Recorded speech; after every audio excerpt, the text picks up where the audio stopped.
तो hello students, हम उम्मीद करते हैं कि आपका एग्ज़ाम आज फिजिक्स का काफ़ी अच्छा गया होगा।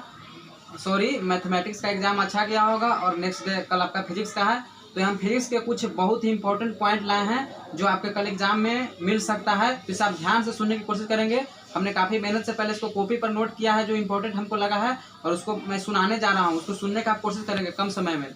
तो आपसे अगर पूछा जाएगा कि ऑप्टिकल फाइबर किसके सिद्धांत पर काम करता है, ऑप्टिकल फाइबर जिसको हिंदी में प्रकाशीय तंतु बोलते हैं, ये कल अगर आपको मिले कि प्रकाशीय तंतु किसके सिद्धांत पर कार्य करता है, या इसी को दे सकता है इंग्लिश में ऑप्टिकल फाइबर, तो आप मारेंगे इसका आंसर पूर्ण आंतरिक परावर्तन के सिद्धांत पर, प्रकाश के पूर्ण आंतरिक परावर्तन के सिद्धांत पर। आपने इसके बारे में पढ़ा होगा कि प्रकाश का पूर्ण आंतरिक परावर्तन क्या होता है, और इसी के कारण आपका हीरा भी चमकता है। अगर पूछा जाए कि हीरा किसके कारण चमकता है, तो इसी के कारण, प्रकाश के पूर्ण आंतरिक परावर्तन के कारण, माने हीरा का चमकना।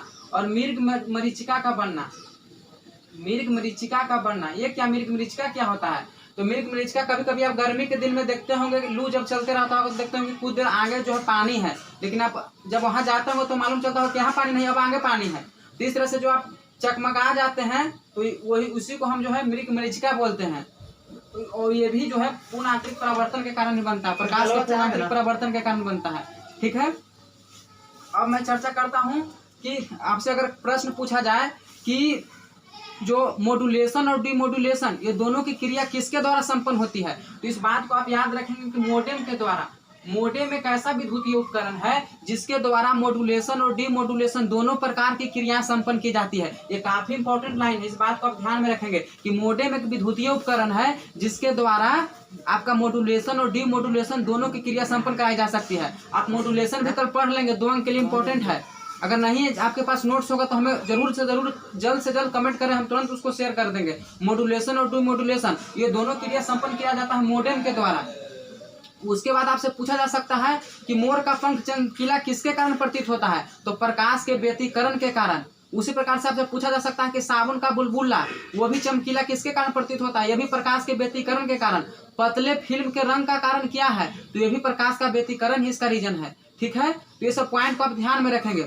उसके बाद आपसे पूछा जा सकता है कि किरचॉफ के पहले नियम में किसका संरक्षण होता है, तो आवेश का। किरचॉफ का अगर पहला नियम कहेगा, पहला नियम, तो इसमें आवेश का संरक्षण होता है, और दूसरा नियम में ऊर्जा का संरक्षण होता है, दूसरा नियम में ऊर्जा का संरक्षण होता है। ठीक है, पहला नियम कहेगा किरचॉफ के पहले नियम में कौन सी राशि संरक्षित होती है, तो आवेश।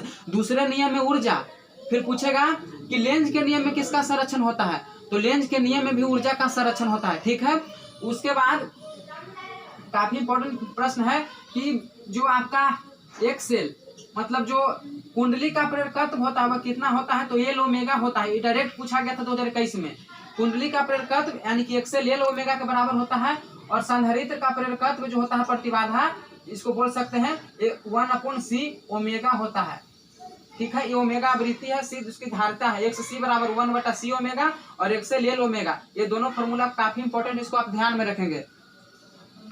उसके बाद आपसे पूछा जा सकता है कि मतलब जो आपका जब 2 तार से एक ही दिशा में धारा प्रवाहित की जाती है तो उसके बीच में कैसे क्या होगा, आकर्षण या प्रतिकर्षण। तो जब 2 तार में एक ही दिशा में धारा प्रवाहित किया जाए तो वह तब उसमें जो होता है आकर्षण होता है। ठीक है, इस बात को ध्यान में रखेंगे। उसके बाद पूछा जाएगा कि बांडी ग्राफ जनित्र से हम क्या मतलब प्राप्त करते हैं, तो बांडी ग्राफ जनित्र से उच्च वोल्टता प्राप्त करते हैं। जो बांडी ग्राफ जनित्र होता है उसका उपयोग किस कार्य के लिए किया जाता है, तो उच्च वोल्टता को प्राप्त करने के लिए किया जाता है। ठीक है, तो इस सब इंपॉर्टेंट पॉइंटों को हमने आपके सामने लाने का कोशिश किया। इस बात को आप जरूर ध्यान में रख करके जाएं। धन्यवाद।